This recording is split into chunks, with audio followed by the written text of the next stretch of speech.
nutshell, affluenza means first world problems.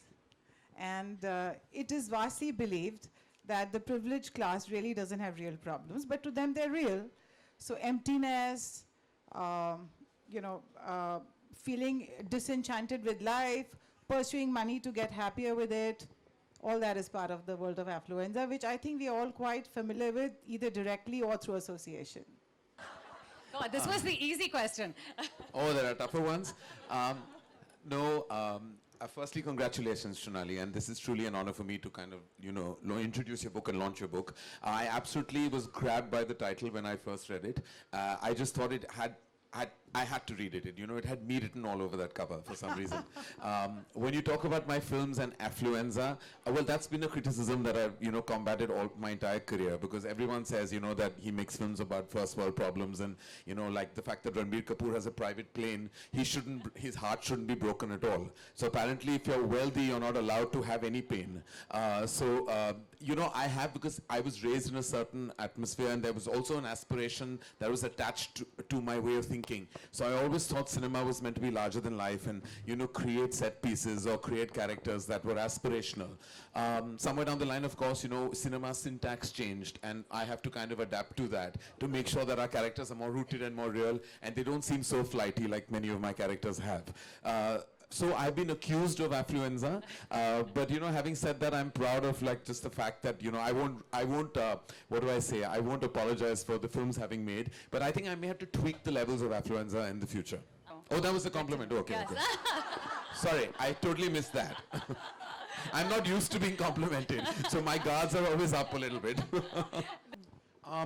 Firstly, to address, you brought up infidelity earlier, and I actually made a film on the topic in 2006, which was 13 years ago, and I remember it was like, it had met with so many polarized responses, and it was very traumatizing for me, because I came out of Kabhi Khushi Kabhi Gum, which was all about loving your parents, and this was all about leaving your wife. So it was a kind of a digression from what I had done, and I still remember the night that the film had actually paid previews of, and I went to IMAX Vadala, and I was standing there, and I was standing there very nervous, and there was a scene where the lead characters Shah Rukh and Rani check into the hotel, for extramarital fun, and there was a very traditional looking couple sitting in the audience, and I was sitting right behind them, and the wife looked very traumatized when that happened, and the husband just tapped her and said, "Don't worry, it's a dream sequence." And when he realized that, no, this was a legit situation, it was not a dream sequence, they looked at each other angrily for some reason and then got up and left. And when I stormed out of that, because I was so nervous, I saw a lady crying, like a young girl weeping by a pillar. And her mother walked up to me, and I thought she's coming to give me a hug, because the girl was so affected by the movie or whatever. She said that, tumne banaya picture? So I said, haan. So she said, I brought my daughter out after a divorce, to give her a good night, to show Karan Johar film, and this is what you have made. So then I realized that actually we do brush the phenomena of infidelity, as rampant as it is around us. Like I was told, you've endorsed infidelity with that film, but I'm like, you cannot endorse something that's already sold out. It's rampant, it's around us, you can choose to believe it or not, that's up to you. If you're going to brush it under the carpet, it's your carpet, you deal with it. Because let me tell you, everyone around us is a subject of this phenomena, either in it, going through it, suffering from it, recovering from it, or indulging in it. It is happening. It's there. Or know someone that it's happening to. Oh, sorry? Or at least know definitely somebody. Know someone. How could you not know someone who's having an affair? You have to know them. And I'm not saying that it's the right or the wrong thing. These are human reactions.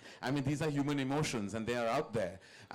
When you talk about what you asked about the double standards, so there is a certain level of hypocrisy that surrounds us. And I find, if you ask me, I find that hypocrisy very high in the highest levels of society. It's very surprising. You would think that intellectuals, affluent, educated men and women would actually have a broad mind to so many things, and you'll be surprised that that's not true.